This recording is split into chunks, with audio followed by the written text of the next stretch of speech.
अपना मुद्दा अपनी बात। आप देख रहे हैं सच की बात सैफ़ी के साथ। दोस्तों, मैं हूं इमरान सैफ़ी और आज हम आए हैं सुनील चंदेल जी के पास, जो जिनसे जानकारी लेंगे हम कर्मचारियों की समस्याएं दिन पर दिन बढ़ती जा रही हैं, क्यों बढ़ रही हैं। सुनील चंदेल जी, आपका स्वागत है प्रोग्राम में। सुनील चंदेल जी, कर्मचारियों की संख्या और उनकी परेशानियाँ बढ़ती ही जा रही हैं, ख़ासकर कोरोना दौर में। तो ये क्या वजह है जो इनकी कर्मचारियों की संख्या बढ़ रही है, मरने की भी, और उनको सामान मुहैया नहीं हो रहा है, क्यों नहीं हो रहा? सर, पहले तो मैं आपके चैनल के आपका धन्यवाद करना चाहूँगा तहे दिल से। जो ये आपने समस्या उठाई है, बहुत ज़ोरों से समस्या चल रही है और ये एक समस्या ऐसी है महामारी भारत देश के अंदर। इसके अंदर सभी जितने भी वर्ग के लोग हैं वो लोग जो है इस बीमारी से ग्रस्त हो रहे हैं।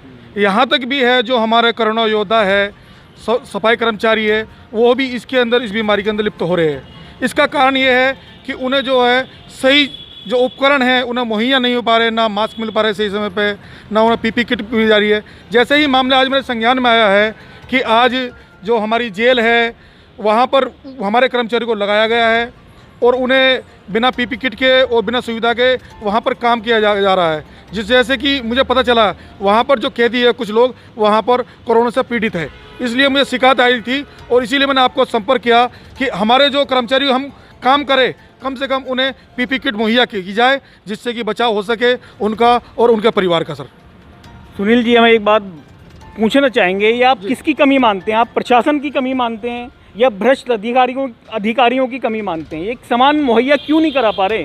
ये सर, इसमें दोनों ही बात सामने आती है कि जो हमारे अधिकारी है वो भी संज्ञान नहीं ले रहे इस मामले में, और जो भ्रष्ट अधिकारी है ऊँचे जो रिश्वतखोरी जो इसमें घूसखोरी का मामला कर रहे हैं उनके भी ये मामला आ रहा है। क्योंकि अगर जो सही तरीके से काम होगा तो सही तरीके से मास्क, पीपी किट और अन्य जो सामग्री है वो कर्मचारी तक मुहैया हो पाएगी।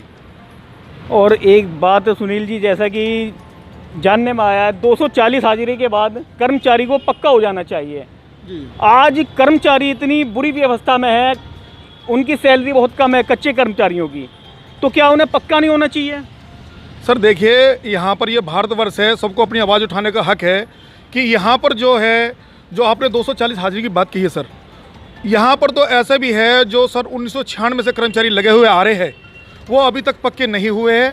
वो लोग मात्र 12,000 में अपना सब्र अपने परिवार को पाल रहे हैं, वो दुखम सुखम अपने बच्चों को पढ़ा भी नहीं पा रहे हैं।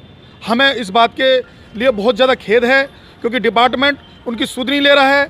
यहाँ तक भी है जो कोरोना मूलक आधार पर जो कर्मचारी अपने माता पिता के स्थान पर लगते हैं उन्हें भी 240 हाजिरी के ऊपर पक्का हो जाना चाहिए था, लेकिन डिपार्टमेंट है सुध नहीं ले रहा है और ठेकेदारी में उन्हें करने की योजना बना रहा है। लेकिन मैं दिल्ली प्रदेश सफाई मजदूर यूनियन के माध्यम से आपको बता देना चाहता हूँ कि इसका जो मुँह तोड़ जवाब दिया जाएगा अगर हमारे कर्मचारियों को पक्का नहीं किया गया। इस 2000 जो हमारी 20 चल रही है और हमने लेटर लगा दिया है 18 तारीख का, अगर हमारी कोई सुनवाई नहीं होगी तो केशव चौक पर दिल्ली के अंदर इतनी तकड़ी वो होगी, हड़ताल होगी कि यहाँ पर सारा आवाम रास्ता बंद हो जाएगा। सर और सर आखिरी बात, जिस प्रकार कर्मचारियों की, सफाई कर्मचारियों की संख्या बढ़ती जा रही है, मृत्यु दर बढ़ती जा रही है, उस बारे में क्या कहेंगे आप? सर देखिएगा, मैंने आपको पहले भी बताया कि इसका कारण ये है कि हमारे साथ में सौतला व्यवहार हो रहा है। क्योंकि जो हमारी केजरीवाल सरकार बैठी हुई है उन्होंने पहले दिन मीडिया पर आए, उन्होंने कहा जो कोरोना योद्धा है मेरे सफाई कर्मचारी, मेरे पुलिसकर्मी और मेरे डॉक्टर इसमें बड़ा रोल निभा रहे हैं, मैं उन सभी को 1 करोड़ रुपए का मैं मुआवजा दूंगा मरण उपरांत। लेकिन यहाँ पर दिल्ली नगर निगम के कर्मचारियों के साथ में सौतला व्यवहार किया जा रहा है और वो सौतला व्यवहार जो कर रही है आम आदमी पार्टी कर रही है, क्योंकि हमारे किसी भी एक कर्मचारी को अभी तक 1 करोड़ रुपए का मुआवजा नहीं मिला है। इसके लिए हम समस्त जितने भी हम निगम के कर्मचारी हैं, जितने भी संगठन हैं, हम जो उसके लिए रोष प्रकट करते हैं, क्योंकि हमारे साथ में ऐसी दोहरी रणनीति खेली जा रही है कि हमारे परिवार का परिवार चला गया, उनके पीछे कोई ऐसी कोई आर्थिक सहायता नहीं मिल पा रही है जिससे कि वो हम अपने परिवार को सही तरीके चला सके या पढ़ा सके या आगे बढ़ सके। हम सर एक आखिरी सवाल जी, जैसे कोरोना महामारी चल रही है जी। इसमें सफाई कर्मचारी, पुलिस अधिकारी और डॉक्टर्स के लिए क्या पीपीई किट अनिवार्य नहीं होनी चाहिए? सर देखिएगा, मैंने आपको बताया कि यहाँ पर स्वतंत्र व्यवहार हो रहा है, सारे काम एक ही कर रहे हैं कोरोना को मात देने का। लेकिन क्या है, यहाँ पर इन्होंने एक कैटेगरी डाल दी है, डॉक्टर सबसे पहले, पुलिस फिर दोबारा दूसरे नंबर पर, सफाई कर्मचारियों कोई नाम निशान ही नहीं है। जबकि कोरोना योद्धा हम तीनों ही हैं, डॉक्टर, पुलिसकर्मी और जी के सफाई कर्मी। हमें पीपी किट मिलनी चाहिए थी, लेकिन डिपार्टमेंट के कारण, आला अधिकारियों के कारण हमारी बात पर सुनवाई नहीं हो रही है। हमारे पास में शिकायतें आती है, हम शिकायतें लेकर के अपने डीसी साहब के पास जाते हैं, कमिश्नर साहब के पास जाते हैं, लेकिन हमारी सुनवाई नहीं हो रही है।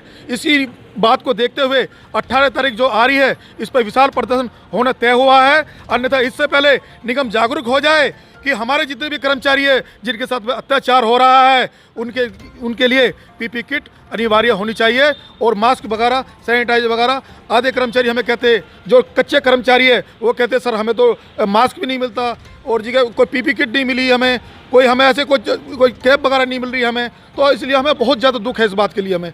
इसलिए मैं आपसे कहना चाहूँ, आपके माध्यम से हम आवाज़ उठाना चाहते हैं, जितने भी हमारा आला अधिकारी है, आपके न्यूज़ के माध्यम से हम उन्हें आगाह करना चाहते हैं। हम प्रदर्शन नहीं करना चाहते ऐसे माहौल के अंदर, क्योंकि इस टाइम में दिल्ली के अंदर महामारी फैली हुई है, दिल्ली इसका केंद्र बना हुआ है।